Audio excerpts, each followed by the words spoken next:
अब हम इसी का नेक्स्ट टॉपिक जो है एनोरेक्सिया नर्वोसा वो डिस्कस करेंगे। पहले हमने डिस्कस किया था बुलिमिया नर्वोसा, अब हम इसी का जैसा एक नेक्स्ट टॉपिक है एनोरेक्सिया नर्वोसा, और इसके हम क्लिनिकल फीचर सारा कुछ पढ़ेंगे विद इसके जो प्रीवियस ईयर में जो डिफरेंट एग्जाम में इसके जो क्वेश्चन आए हुए हैं वो भी हम आपको डिस्कस करवाएंगे, एक एक को हम समझाएंगे। तो फर्स्ट ये क्या है, इसमें क्या होता है, इंसान को बहुत ज़्यादा डर लगता है कि मुझे वेट गेन ना हो जाए। इसमें वो फूड इनटेक से ही मना करता है, इसकी बॉडी इमेज जो है वो डिस्टॉर्टेड हो जाती है, इसका जो बॉडी मास इंडेक्स है वो बहुत कम हो जाता है, ये थिन होता है। लेकिन जो बुलिमिया नर्वोसा था उसमें पर्सन का क्या होता है, जो बॉडी वेट होता है वो नॉर्मल रहता है, लेकिन इसमें इसका बॉडी वेट है जो कम होता है, लो बॉडी वेट से वो इंसान जो है वो सफ़र करता है।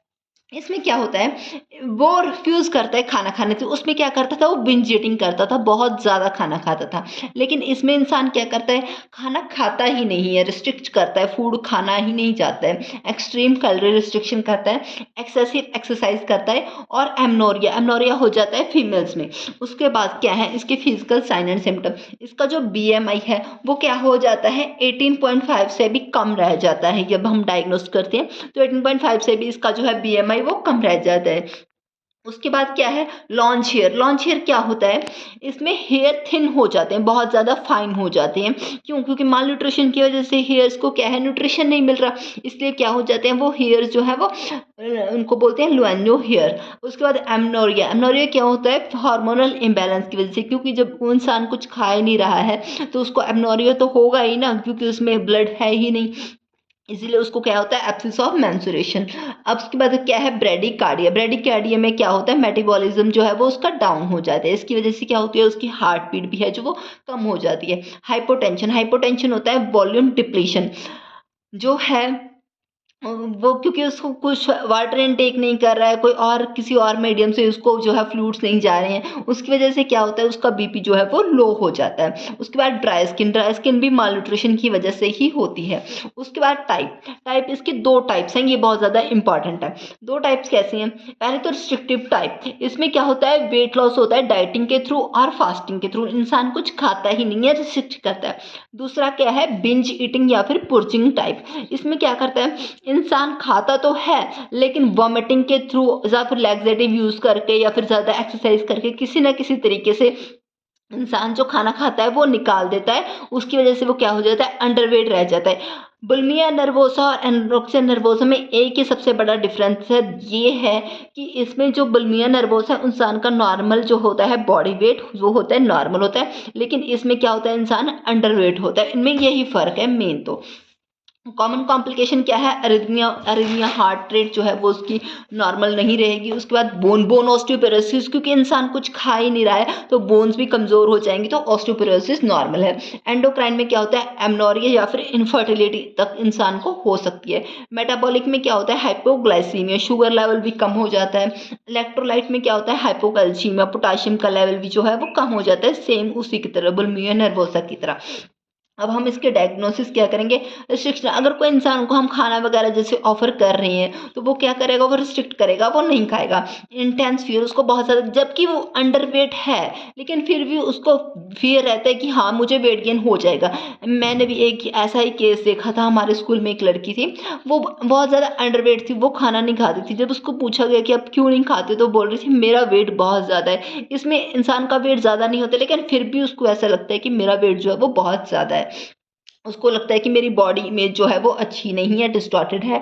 Low body weight for age and height BMI के अकॉर्डिंग उसकी जो है वो बॉडी वेट है वो बहुत कम होता है। अब इसकी मैनेजमेंट क्या करेंगे, वेट रिस्टोरेशन, पहले तो सबसे पहले तो हम उसका वेट रिस्टोरेशन करेंगे, मतलब उसको खिलाएंगे पिलाएंगे, उसका वेट जो है वो नॉर्मल लेवल पे लेके आएंगे।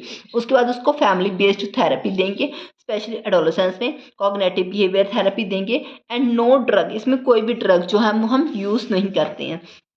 अब पेशेंट विद BMI, अब ये प्रीवियस ईयर क्वेश्चन है, जो प्रीवियस ईयर में अलग अलग एग्जाम में क्वेश्चन पूछे गए हैं वो इस टॉपिक के क्वेश्चन जो है मैं कवर कर रही हूँ। अब पेशेंट विद BMI 15 BMI है उसकी, लेकिन मतलब होती तो अगर 18.5 से कम चली गई तो मतलब वो एनोरेक्सिया नर्वोसा में आएगा। तो इसकी BMI कितनी है 15।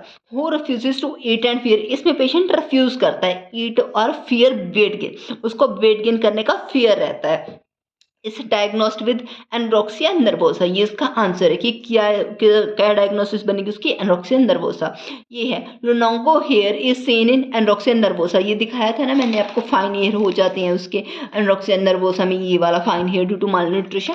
यही इसी चीज़ के आगे जो है वो क्वेश्चन बन जाते हैं। Most common cause of death in anorexia nervosa is cardiac arrhythmia, क्योंकि उसकी जो हार्ट बीट है वो बहुत ज़्यादा कम हो जाती है, इसलिए या फिर बहुत ज़्यादा हो जाती है, इसकी वजह से क्या हो जाती है, उसकी डेथ तक हो जाती है। तो इसका मोस्ट कॉमन काज क्या है, कार्डिक अरिथमिया।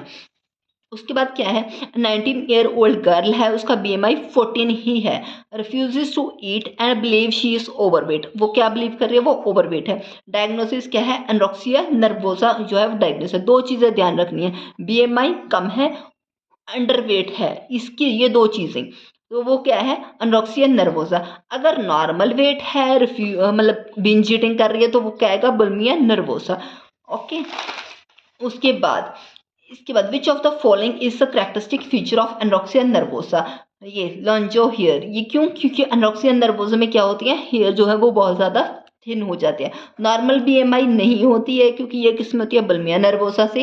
इंक्रीज एपेटाइट, भूख तो किसी में भी नहीं बढ़ती है, उसमें बढ़ती है बुलिमिया नर्वोसा में, लेकिन इंसान उसमें फिर से बिंज ईटिंग करता है। इसमें डिक्रीज अगर होता, डिक्रीज एपेटाइट, तो ये ऑप्शन सही हो जाती, लेकिन ये गलत है। नॉर्मल BAP भी गलत है, हाइपर एक्टिविटी भी गलत है, क्योंकि उसकी एक्टिविटी जो है वो लो हो जाती है, क्योंकि इंसान ने कुछ खाया ही नहीं है।